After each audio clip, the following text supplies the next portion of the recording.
Hello? Oh, con man, it's me, B-Money.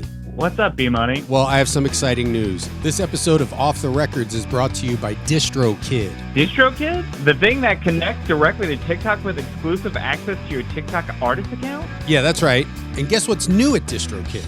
You can do unlimited mastering, distribute your music videos, and the newest, greatest thing, Bandzoogle. Bandzoogle? Yep, Bandzoogle, where you can build your band's website and your band's store in only minutes. Oh my god. And they also have an app where you can post new songs and get paid. And Off the Records listeners get 30% off at distrokid.com/VIP/tour stories. DistroKid. Get your music out there.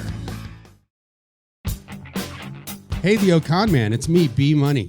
Oh, I know you. And guess what time it is? Summertime. And it's also time to get new shoes. Yeah, no, my shoes are terrible. You could see my big toe hanging out. I look like Charlie Chaplin. And I'm still wearing these Kiss boots that make me 7 feet tall. You do look like a cosmic demon. It's summertime, and it's also time to add a little leisure and style to your summer vibrations with classic slip-on shoes from Kingston Union. Kingston Union, MFG.com. And we'll be saving 25% on all the slip-ons that we buy just by using the code. It's either Summer's Lips 25 or Summer Slips 25. Do it your way. Just go to KingstonUnionMFG.com and put in Summer's Lips 25 and get 25% off all slip-on shoes. Ow! Awoo!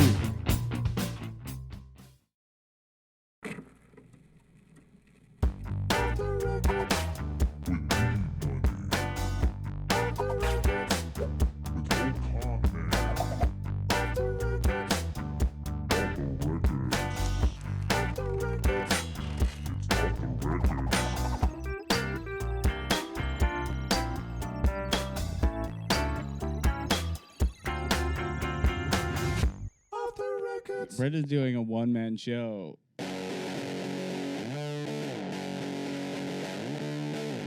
Who's the most famous person's house you've been in? That's sick. We should do that when we have a guest. Welcome to another episode of Off the Records with B-Money and the Ocon Man. Awoo! Awoo! Awoo! Awoo! No guest this week, and we didn't even try to book one. I don't count as a guest, man. Oh, yeah, no, our guest this week is Richard Gere's gerbil. Hey, guys, how's it going? Good. We haven't heard from you in a while. Yeah, man, what have you been up to? Just the usual, soaking in an Epsom salts bath, trying to get all the anal juices off of me. And it has been years since you got out of that ass. No, man, that's what I do. I don't just do... Richard Gere's just the most famous guy that I've been inside of. So there's other guys that... There's tons of guys and girls. Oh, okay. So you're kind of more like bi or pan. I'm trying to get a rumor started about a girl putting a gerbil up her ass. You don't hear too many things like that. No, I think the big problem with that is that girls derive no pleasure from sex. Yeah. Shit, I'm getting a call. I gotta go. That would be funny to try and start a rumor. Like Lizzo. Lizzo put the same gerbil from Richard Gere's ass. Lizzo put a lizard in her ass. We've talked about this on the pod a lot, but like it is so fucking nuts that everyone knows the Richard Gere story. I know. We could do a whole series. That could be a whole podcast series. Do you want a successful podcast? Yes. That's the whole reason I'm doing this. Oh, okay. Then yeah, let's do it. So a series looking into... We should produce it exactly like Serial. Yeah, that's the only reference that I know. Yeah, we could call it Bottom Gear. Shifting gears. Shifting gears, it's all just the journey of how this rumor spread, quite like the cheeks of Richard Gere. It's going to be more work than we've ever done on anything. Hi, everybody. This is Brendon Walsh and Sean O'Connor here with Bottom Gear, the journey of how rumors get started in the U.S. and how the rumor about Richard Gere putting a gerbil in his butt got started. If you join us for this next 16 episode, We're doing a 16-episode deep dive into the gerbil story. Here's don't forget to subscribe and check out other podcasts on the iHeart network. Yeah, iHeart gerbils. Yeah. Hello, Gerbilrinos. This is episode 2. Hey, gerbilrinos, anal maniacs, butt buddies. We're joking, but we really should do this. I think this is actually maybe the best idea we've ever had. Okay. Like, I would love to really... I'm going to do, as soon as my job is over, I think I'm going to do the research of where this started. If we could get an interview with the first guy to be like, you hear about this Richard Gere guy? Man, by that last episode, maybe we get Richard Gere. We get Richard Gere. Or you know what would be better? Get a Richard Gere impersonator. Impersonator. Like a lookalike. Get pictures. Well, if we got Richard Gere, I wonder if he would allow us to perform a colonoscopy on him to see if there's like... There's no way he has even a remotely decent sense of humor about this, right? No. Yeah. Like, No. I mean, it hasn't been long enough where he's like, yeah. Like, Okay, I get it. picture like where, all right, so you're from Philadelphia. Picture everyone in Philadelphia like knew a story about how like you wiped cum on the Liberty Bell. Okay. Okay? Or like, that's not a perfect one-to-one. You stuck the Liberty Bell up your ass. Okay. And only people in Philadelphia know. Yeah, well, God, Philadelphia is the worst place for people to have any kind of fake information like that. Yeah, I mean, Philadelphia is probably the genesis for the Richard Gere. It could be. Well, you know what? That's not what we're here to talk about today. This is the problem. Our last episode, too, or our most recent episode with Stephen Castillo is one of the best. I really enjoyed listening to that. It's long. It's extra long because like I didn't edit a lot out because it was. We're passing on the savings to you. We were really. There's a lot of genuine laughter in that episode. And today we are going to talk about America's least favorite twink, Tony Hinchcliffe, and his special Man of the People from this year. Okay, yeah. I mean, least favorite. The guy, we were talking about it beforehand. It's very interesting because he is incredibly successful. His podcast, Kill Tony, isn't it like the number one live? It's huge. Number one live podcast, which to me also feels like... How many live podcasts are there? That's true. But I mean, he is selling out Madison Square Garden with it, and and we're both from the East Coast, and I'm sure it does. There are people that I know that I grew up with, and like even maybe my brother, that are into. It's a little disappointing sometimes when you talk to people back home and it sucks. But also, we were talking off mic about this, but I do think part of the allure of, because I won't use the word charm, part of the allure of Kill Tony is that it's kind of just making fun of dumb assholes. Yes. And there's no real difference between Kill Tony and bum fights to me. It's like like on American Idol when they show all the William Hung guys. But it's not even really that. Like on American Idol, like the people that are judging you are like truly established successful comics. And like to me, as somebody who has been around Tony Hinchcliffe for at least 15 years, he's maybe the least talented comedian I've ever seen. I just said this to somebody recently. Like, I think we all have a little bit of imposter syndrome, or you hear about that, like people that are successful have imposter syndrome. He has whatever the opposite of that is. No, I heard he stopped down the roast of Kevin Hart rehearsal because the time started ticking while he was rehearsing his set on stage before he started the jokes. And he was like, I was promised 5 minutes. And like, you put that time back up because what I'm delivering is genius level shit. That's crazy. That's wild to be. I wish there's a lot of that in that kind of circle of. It's basically that Comedy Store, like time period of the Comedy Store where nothing good was happening at the Comedy Store. Those people think that they are like Sam Kinison or what's happening now where it's just a bunch of famous people on stage. Yeah. But they think that that's them as well. I just can't. I'm trying to put myself in a headspace where you could be like that. Yeah. Like to just be like, listen, this is genius shit I'm doing up here. Like, even if it was, I feel like if you're doing genius shit, you would never say anything like that. No. Geniuses don't have to call themselves geniuses. Other people do. Right. Like, if you gave me 1 minute and Tony 1 minute, I guarantee I will write 3 better jokes than the one joke he writes. Ooh, okay. This sounds like a challenge. If you're listening, Hinchcliffe. Yeah, I mean, I fucking hate this dude. So no matter, I did not watch Man of the People, but like, Would you be so blinded by hatred if he delivered a top tier no level? Because there's comedians that I hate, I would say, that like have made me laugh, and I'm like, that's a good joke. Okay, name them. I'll bleep it out. You don't have to bleep it out. Like, no, I mean, like, there's comedians I dislike, I would say, more so than hate. But like, you know, and like I could appreciate their craft. You know, like Bill Cosby. Well, come on, you don't even know him. I've hated him my whole life. Have you really? I didn't get him. Okay.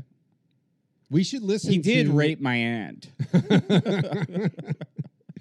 Is your Aunt Janice Dickinson? God, I wish. Because then, what if she got stuck in a dryer? I am really out of touch. I'm realizing that I'm,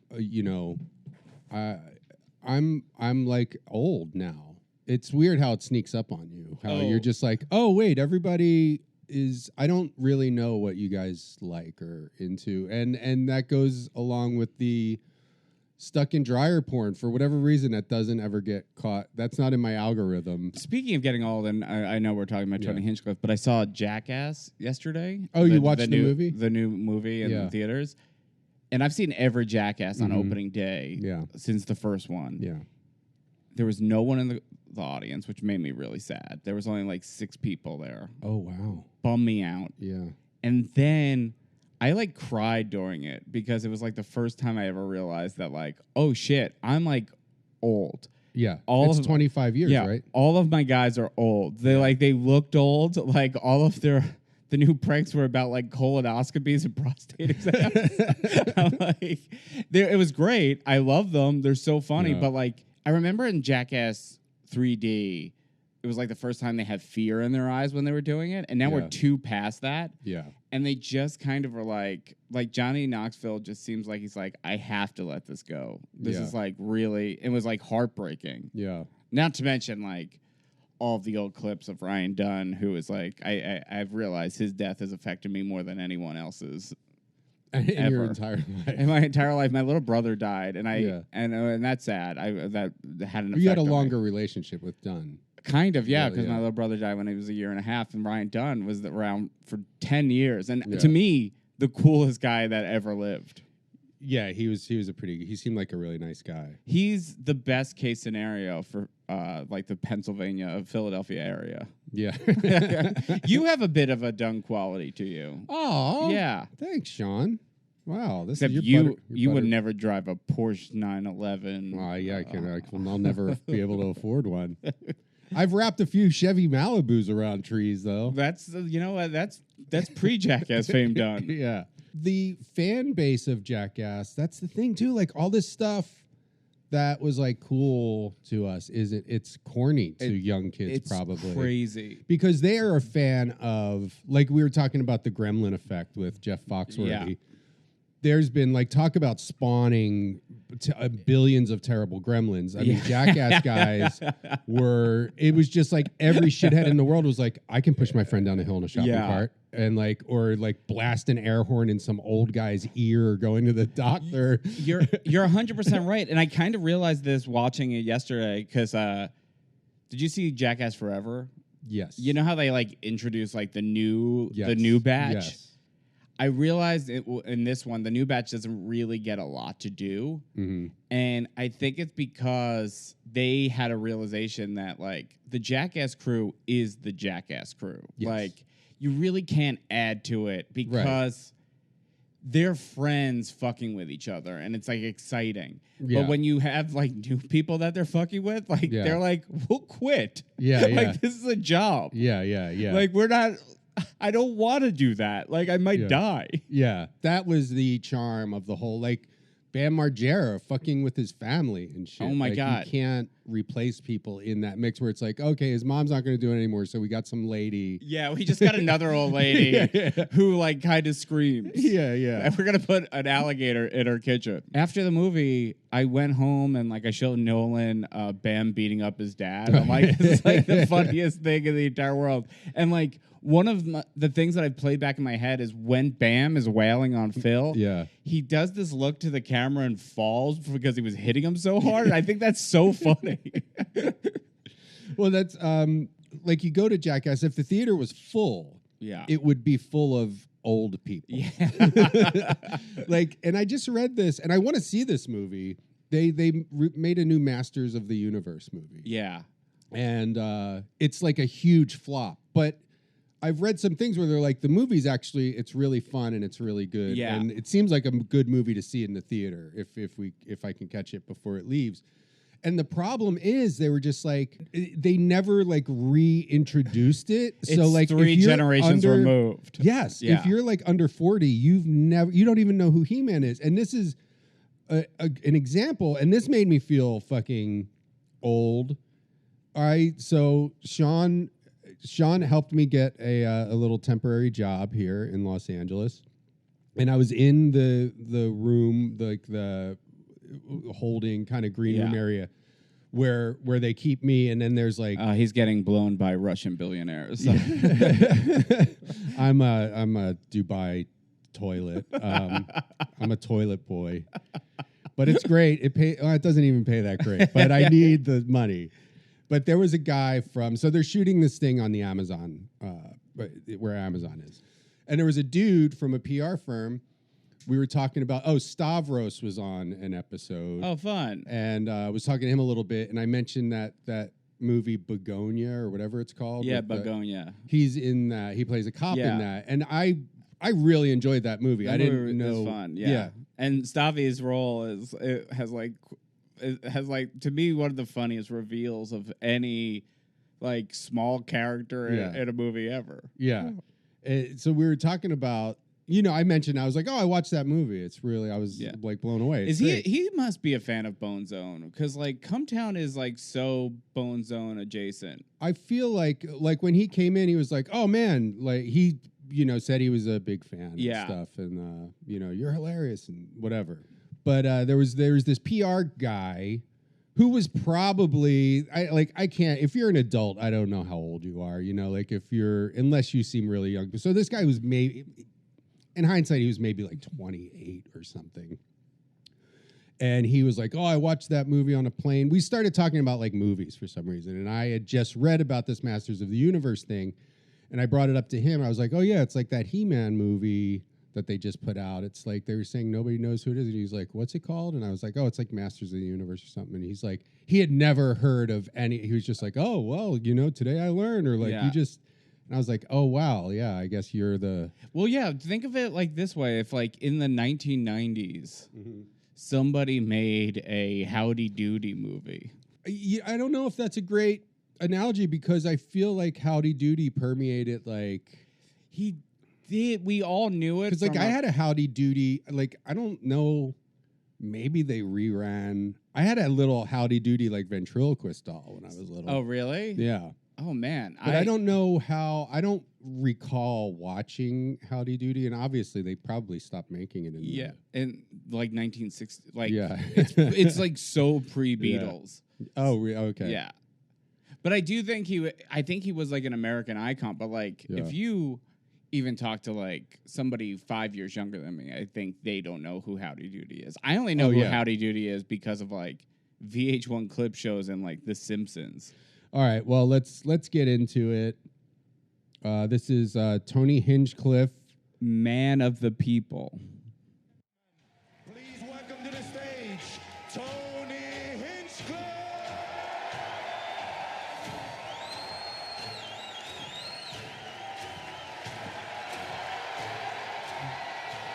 Oh, what a loser. Fuck yes! What the fuck is up? like trying to play like a like an Imperial March sound effect, like sound alike. I think the problem is it's like he's somehow. I don't want to harp on how comedy's fucking just been destroyed over the past decade or more, but like you have to earn this. Like if Dave Chappelle came walking out to this, it would give you chill. You're like, I'm about to see one of the greatest guys ever. Yeah. And this is, except he comes out and he's like dressed like Dallas Buyers Club. Like somehow he got AIDS from sucking at comedy. You know, I just thought of this. It's kind of like Idiocracy was a documentary at this point. Oh shit! I've never heard that You ever before. think about That's the Mike Judge movie. The Mike Judge movie. Think about it. Okay. Like even with Donald Trump as president, you had that Camacho guy. Yeah. And they just had a UFC fight on the line. It's like like a documentary. And this is like Ow My Balls. Or the ass. Yeah. Ow My Balls, I guess. Wasn't there like the #1 movie was Ass? Too? Ass, yeah. Just an ass on the screen. Okay, let's It's good to be here in the middle of the United States of America. It's also so gay to like America. What a fucking diverse, powerful crowd we have here tonight. Hell yeah. That's what I am, you know? I'm a people person. I love different people. That's really what it's all about. I study them all the different races and cultures, and sometimes you have to get out to see it, you know? I live in the great state of Texas. I love it. He's wearing leather Nikes. Visit. It's the best. I just got my first gun. Fuck yeah. Mm-hmm. It's like having a second dick. I know, because the first thing I did when I got it home is I put it in my mouth. Pause. Okay. So, this joke he just did is stolen from the first episode of The Ben Show starring Ben Hoffman. Ben Buys a Gun is the name of the episode. Okay. Tony 100% watched the show because it happened after the burn with the same showrunner, Mike Gibbons. Oh, right. And we do this joke, and I know we do this because I wrote this joke. We do this joke 7 times in the pilot. You wrote this gun in the mouth joke? Ben, it's called Ben Buys a Gun. He keeps going to places and goes, everyone he talks to on his journey to buying a gun he goes, what I like about a gun is it's like having a second dick, except this one reaches your mouth. Okay. It's the same exact joke. And honestly, I think it's funnier when Tony does it. Yes, I agree. Okay. Well, I know you are biased because I just found out you are best friends with Tony Hinchcliffe. No, I was trying to see. Maybe they did attribute it to the Ben show. I saw something. I did see, because I do spend hours at night watching hate things or whatever on Reddit. But also, he has been accused of stealing jokes before. Yeah. He stole a joke from Norm Macdonald. He stole a joke from Snoop Dogg on the roast. He stole a roast joke from Snoop Dogg? Yeah. Oh. Like Snoop Dogg had a roast joke like 10 years ago.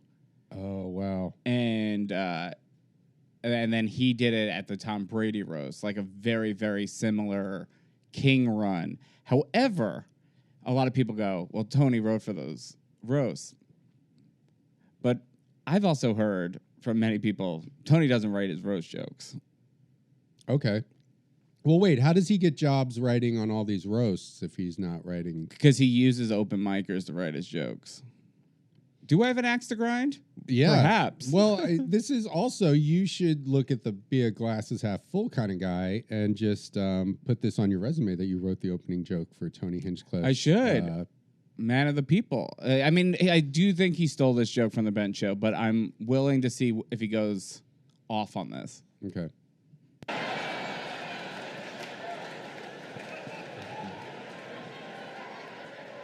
Yeah. Speaking of Howdy Doody, he does kind of look like a ventriloquist. He does look like a ventriloquist. That's a good one. Dummy. Mostly because there's a always little fun hands in fact his about ass. that joke, and I'll only explain this because I'm guessing that if you're here, you're probably fans of the show Kill Tony. Well, because they can't be fans of his stand-up because there's no evidence of him ever doing stand-up Talk anywhere. to comedians about comedy every single week. And a fun fact about that joke I just did is about 40% of the crowd laughs because they think it's a gay joke. And about 60% of the crowd laughs because to them it registers as a suicide joke. Why is he pacing Well, himself like I'm here to tell Chappelle? y'all, I ain't gay.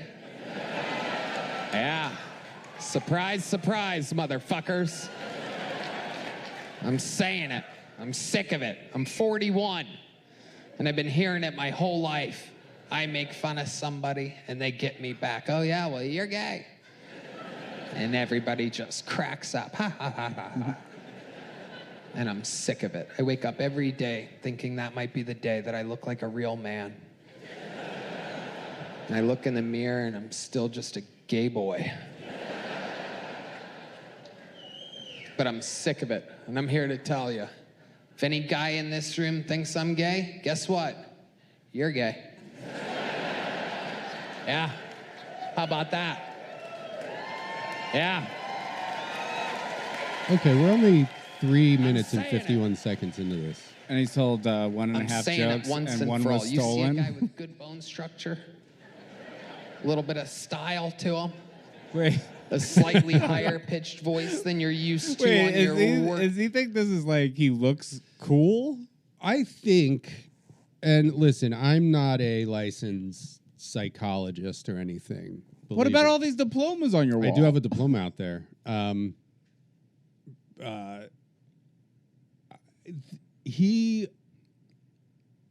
They should study him. Because I mean, I guess it's just like, it's a weird thing because it's like he's like delusional, but there's a lot of evidence to back up his delusions. Yeah. You know what I mean? So it's like an odd.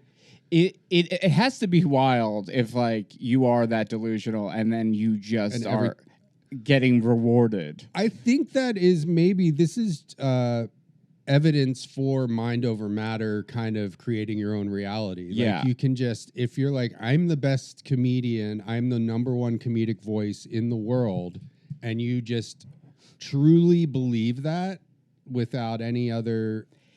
But what's so crazy about it is he does have like a massive fan base. But if you go on the Kill Tony Reddit, they all think he's not funny, and that's so insane to me. That's the weirdest thing with the whole Rogan grown comedy scene is that everybody's a fan of them, but nobody seems to think any of them are funny. Like No. if you go on Grown is spelled Groan. Homegrown, that's a great name for a special. But yeah, like Rogan has like the hugest podcast in the world. His most diehard fans are like, I don't know, I'm not a huge fan of his comedy. I'm a huge fan of the guy. That would be so awesome. I want that. I want people to be like, oh, he's not funny, but I will give him money. Well, that's the power of podcasts, you know, and the internet, just the parasocial aspect of it. This is gonna be us after the Richard Gere gerbil podcast. Have somebody come out in a big gerbil suit. Yeah. Which, by the way, like if you were to draw, if we did like an animated series about the gerbil that lived in Richard Gere's asshole, Okay. I bet he'd look like Tony Hinchcliffe. You should definitely do the voice. I mean, I feel like we are punishing our listeners too, because as I'm listening to this, I'm like, it's hard to listen to. Even if the jokes were top tier, Yeah. the voice is a little tough. It is. I have like a pretty gay voice, so I'm sympathetic to them. I know there's one guy on your Patreon who really hates my voice. Let's skip to the middle. Let's do the middle, and then we'll do the end. He's also taking his time like he's Chappelle.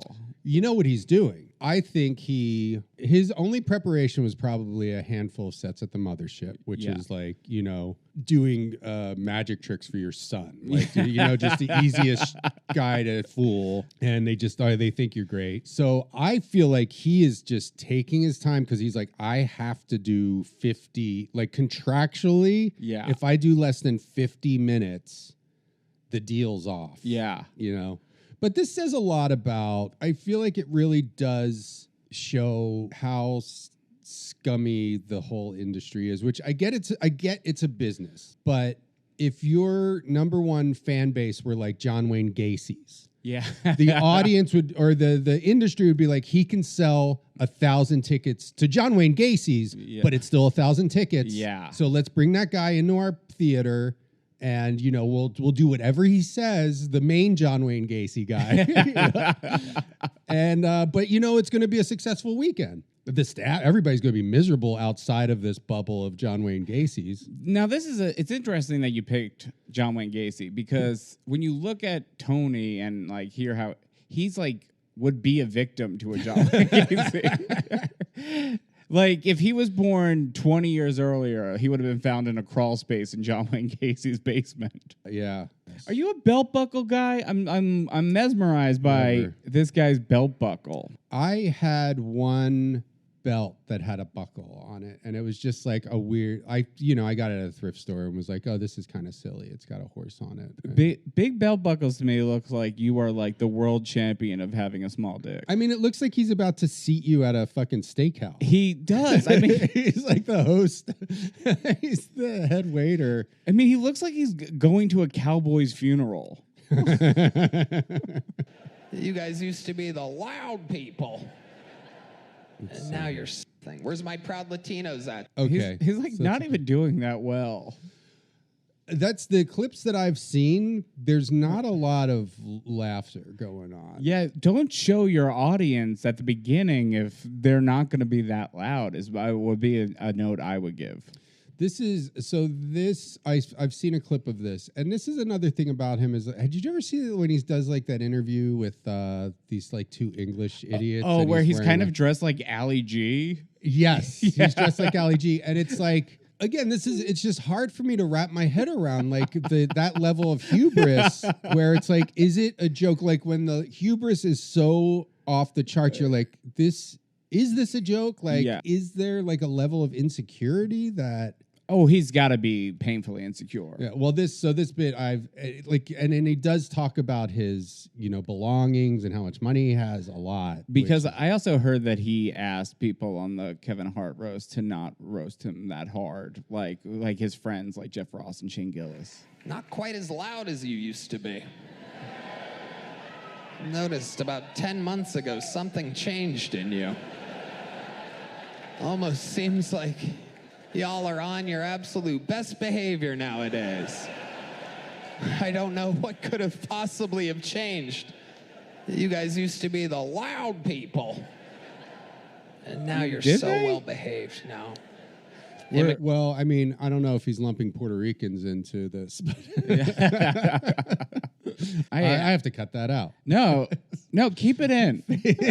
No, I'm like Tony Hinchcliffe. You are like I'm Tony Hinchcliffe Jr. Yeah, that's a funny character, Tony Hinchcliffe Jr.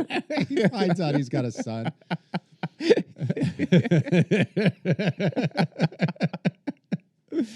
Puerto Rican people are fine. Just fine? I love them. They're the best people out there.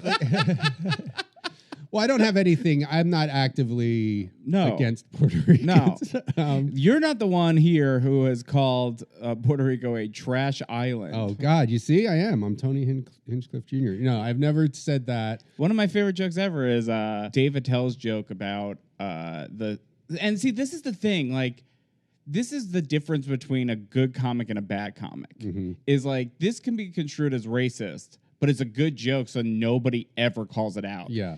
And then Tony is racist because he's a bad comic, because there's no actual joke there. Yeah.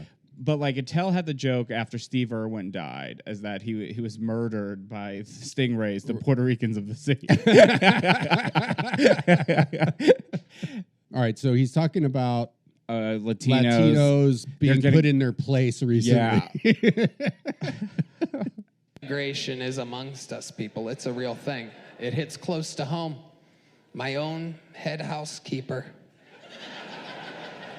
Yeah, came up to me just this week. I was on my 2,000 square foot terrace and smoking a cigarette, and she came out and she goes, Tony. And I knew something was wrong. She goes, my niece got picked up by immigration this week, and back in October, you told me to tell everyone I know to vote for this president.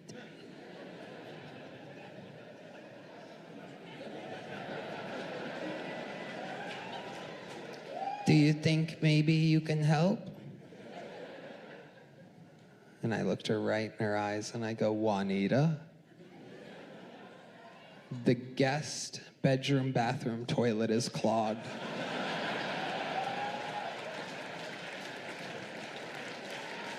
Yeah. And if it's not fixed by the time you leave, I will reunite you with your niece.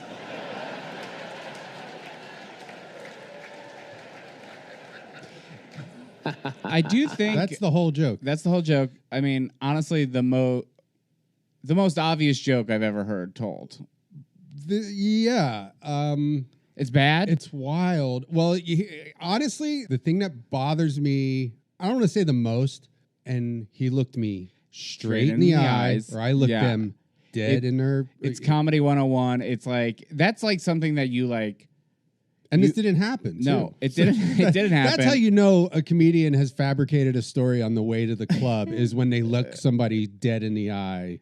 But it is like one of the first tricks you learn in comedic tension. Yeah. Is like, like you don't want to get to the punchline too fast. So you go, and I looked her dead in the eyes. I wonder if I've ever said that. I mean, I know I have. I wouldn't do it nowadays.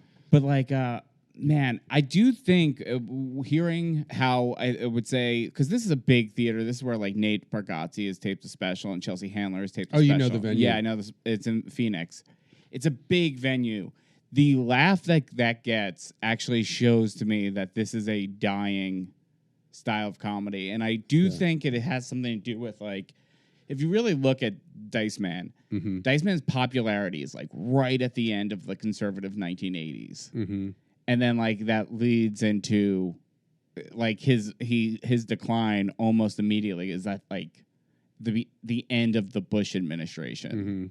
As we go into like Clinton's, like, I'm gonna get my dick sucked by Monica Lewinsky years, but like I do think this is mirroring that. It's mirroring that because also like at the end of the second Bush, George W. Bush, the good Bush, like at the end of that era, Jeff Dunham and blue collar comedy was like really popular. Okay. So I do think like this is the dying breath of conservatism. And then Clinton brought in the David Crosses. And, and it's hard to say what is better, but I do think David Cross is better than. Oh, well, yeah. I feel like objectively, like the David Cross, Mr. Show style stuff it's catering to a higher level. It is. I mean, I do think this is an ultimate.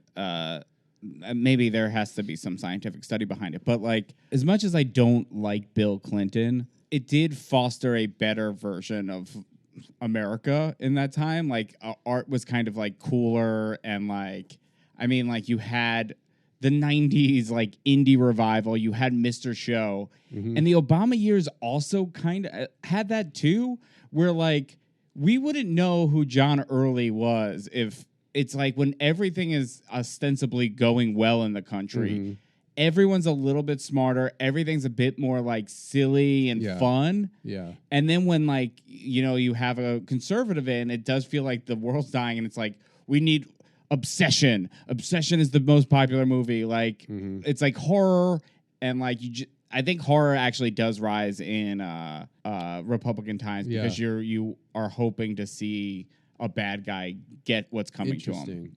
Yeah, well, The Exorcist was Nixon, I think. Yeah. He was like, I am not the devil.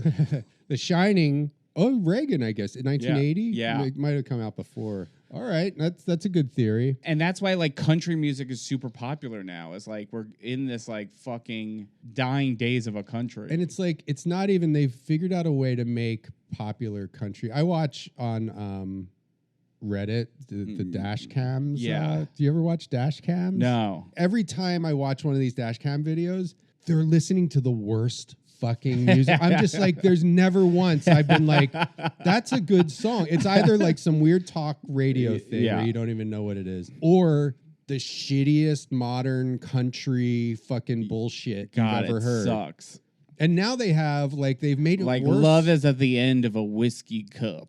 I don't think it's even that cool anymore. Oh man, there was one time when we were on the tour that we found out about this song by like some country singer called like Somewhere Over Laredo, where they take like the melody of Somewhere Over the Rainbow and it's just like Somewhere Over Laredo. It's a comedy song? No, and like it's like a serious country hit. And from the is it old? Or? No, it's like from now. Jeez. And we listened to it like 20 times trying to figure out how this is even allowed. Somewhere over Laredo, dreaming about those rodeo nights, laid there on the banks of the Rio, new silver buckle on your jeans next to mine, couple wrong for each other, lone star across the lovers, born to get gone from the get-go, but you're on my mind every time I'm chasing this neon rainbow. Somewhere over Laredo. I feel like Jelly Roll. I don't know what Jelly Roll does, but I can guarantee you it's fucking complete garbage. Oh yeah, no. He was a white rapper. And then now that's how they've kind of merged rappy. Is that what what's his face does too? The other tattoo face guy? Post Malone. Post Malone. Post Malone was a rapper, and then he did pop music, and now he does country music because he was born in Texas. Okay. I feel like these guys are all CIA assets. They do somehow. feel that way. Like Jelly Roll is a psyop. Like he really did come out of nowhere. Yeah. In an extraordinary way, and it was like incremental doses. Like the first time I ever saw him was when he was like super fat, and he was in like a Burt Kreischer Instagram reel. Okay. Where like they were like, we're gonna be running outside the Rose Bowl, me and Jelly Roll. And I'm like, oh, he must be like the new Ralphie May. Right. And then there's like, no, he does rap. I guess if you want to roll out new psyops, that's the audience to cater to. Is the dumbest people alive? Yeah. Like, I guarantee the highest score somebody had on their SATs that listens to Jelly Roll, 800s. I feel like that's probably being generous. It might be. I do think Jelly Roll did the official World Cup anthem for the American World Cup. And it's like there's something fish. Like, listen, it's about trucks. I don't want this to devolve into but if this kind of shit isn't obvious, slightly obvious to you, or at least make you like, I'm kind of surprised that you. I thought you were staunchly anti-conspiracy for the most part, but like I believe the real stuff. Yeah. Like JFK was killed by the CIA or like LBJ. Yeah, I believe that. There's an interesting thing that let me just look it up. Because have you ever seen the Lincoln JFK connections of Abraham Lincoln? Oh yeah, like one had a mailman named Lincoln, the other had the secretary named Lincoln and a secretary named. Okay, here's the chart that I saw. So Lincoln was elected to Congress in 1846. Kennedy was elected to Congress in 1946. Lincoln elected president in 1860. Kennedy 1960. Lincoln lost. His wife lost a child while living in the White House. So did Kennedy. Lincoln had a secretary named Kennedy who told him not to go to the theater. Kennedy had a secretary named Lincoln who told him not to go to Dallas. That's probably that might be fake. Embellished a little bit with the advice. Lincoln had Lincoln Logs. Kennedy had Kennedy Clogs. They're not just rhyming things.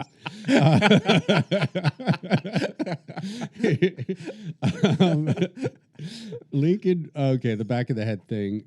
Lincoln was shot in the Ford Theater. Kennedy was shot in a Lincoln made by Ford. Okay. They were both shot on Fridays.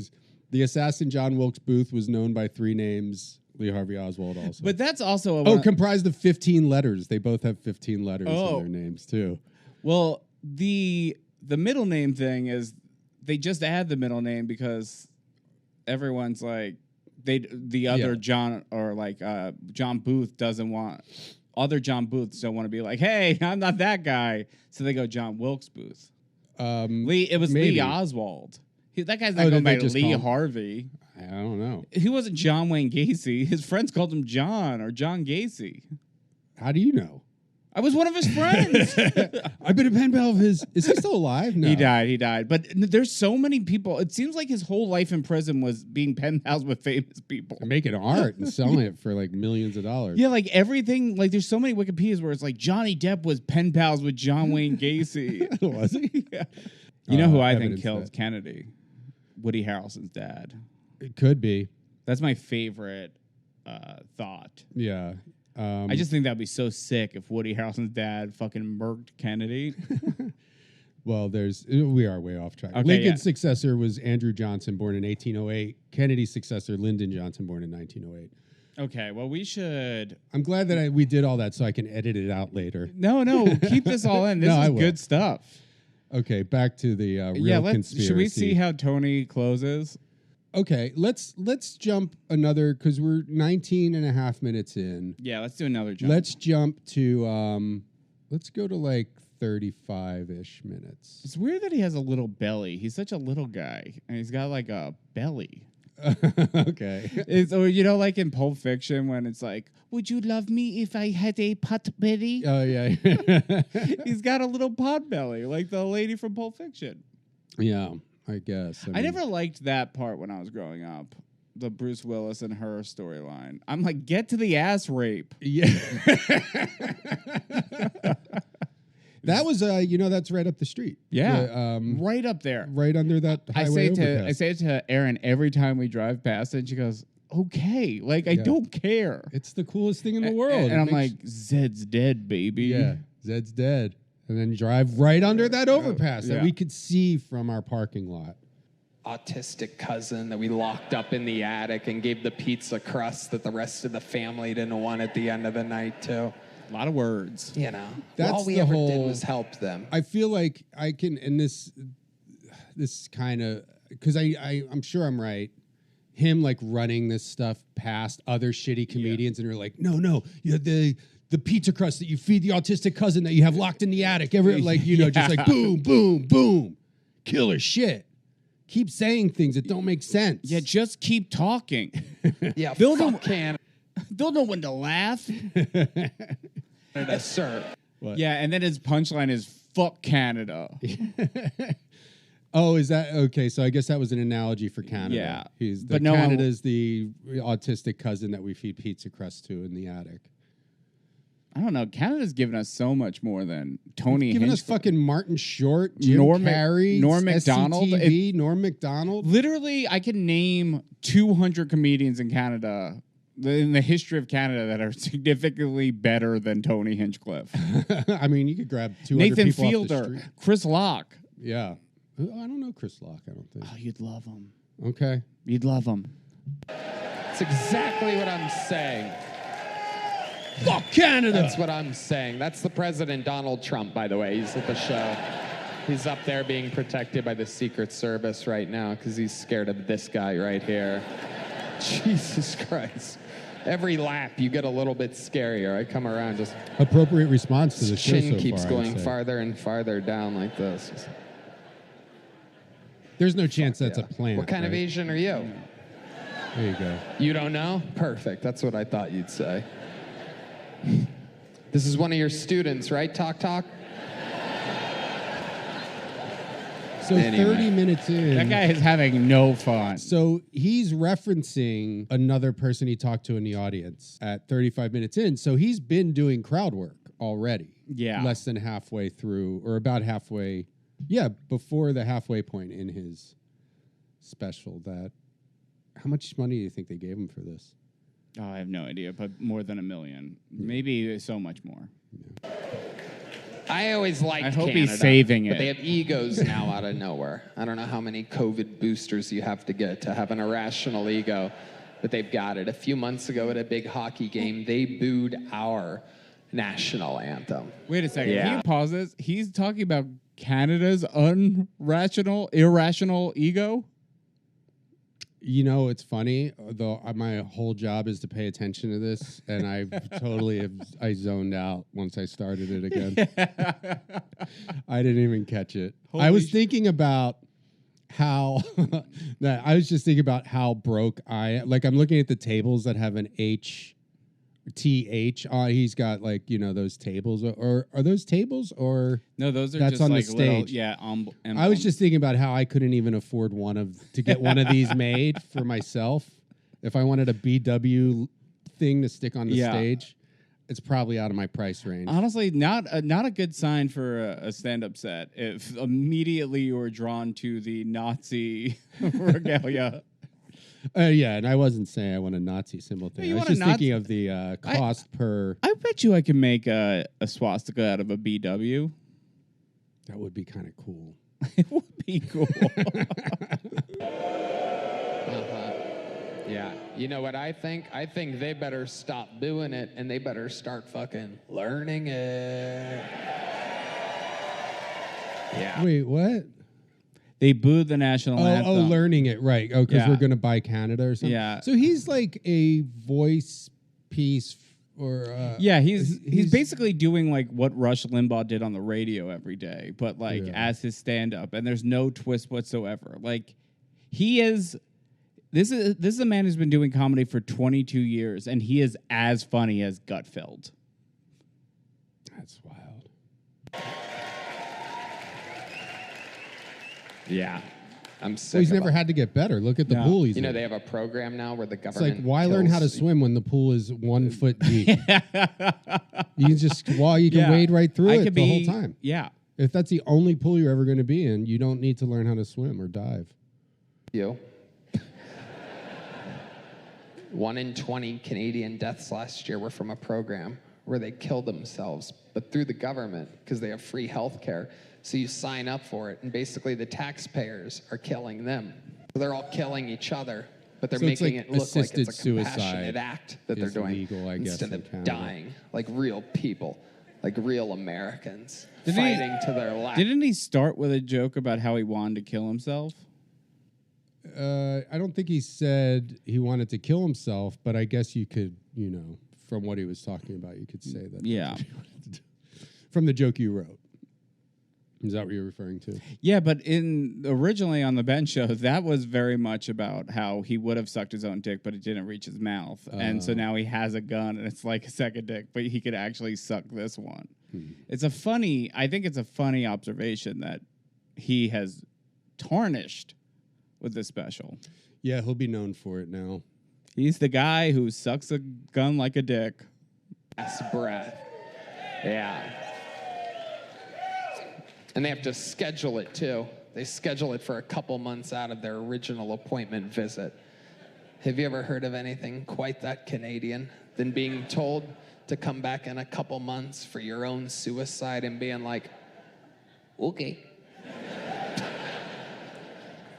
I'll be here with bells and whistles. How un-American is that? How do you kill yourself with if you're bells American? on? You fucking Is take that a bells dog. and whistles? It's just over. Yeah. Like a fucking patriot. Like a squawking eagle. What's my point? My point is for the past... God, his fall is going to 18 be so satisfying. Is there going to be? I mean, There unless, is. Like, he's got to be up to some. I bet there's some people who could. Actually, I don't know. I don't know anything about. Do his you think sexual Andrew proclivity. Dice Clay liked any year after 1992? I feel like this has been going on longer, and I don't. I mean, I don't know what's. But like these people are. There's so many of these dumb fucking people But that are. it goes peak because like Andrew Dice Clay is in Pretty in Pink in like 1984 as like the Dice Man. Right. So like it built up to Madison Square Garden, and Yeah. this is built up to this. Mm-hmm. I think it's going to be here, so I thought I was satisfying. living my dreams being a stand-up comedian, and now I've learned that there's a job out there where I could potentially be talking Canadians into killing themselves. Yeah. Let the bodies hit the floor. Yeah. They're I just do. I cheering just wanna go Canadians door to door dying, like and like Hans it's not even Landa. doing well. He's getting like a 25% reaction. I mean, I'm not going to say I'm the smartest guy in the world, but it's very hard to follow the logic of anything that he's doing here. So he's talking about government-assisted suicide, and now he's like, I can get a job talking Canadians into killing themselves. Yep, that's it. From Inglorious Bastards, just, hello. Sure is cold out here, and it doesn't seem like it's ever going to get any warmer. Sounds like a fucking dream. So that's my least favorite race. The Canadians take the fucking cake right now. And they're farther ahead than anybody. And that's purposeful. That's a real thing. But again, we can all be accidentally racist. It happened to me one time, another time. Yeah, back when I lived in LA, I was walking up to my apartment building, nighttime, and I saw a guy I had never seen before leaning into one of the car windows where all the cars park in front of my building. And as I get closer, I saw this guy who I had never seen before. He pops his head out of a window, and it was a black guy wearing a black hoodie. He took off running, and he got into a silver car being driven by a chubby white chick. That's how I just labeled it in my head. No big deal. I go about my night. Everything's fine. I wake up the next morning, and I'm in a group text message with about 10 numbers that I don't have saved. I scroll to the top of this group thread to see what it's about, and the first message says, hey, we all live in the same apartment building, got your numbers from the landlord. Just wanted to let you know someone broke into my car last night. If anybody knows anything or saw anything, let me know. I jumped right into that group text message. At about 11 p.m. last night, I saw a black guy I've never seen before run out of that area. He got into a silver car with a chubby white chick. Next message comes in underneath that. LOL, Tony, that's Sean. He's our new neighbor. He's in this group text message. Yeah. Mm-hmm. Yeah. Fuck.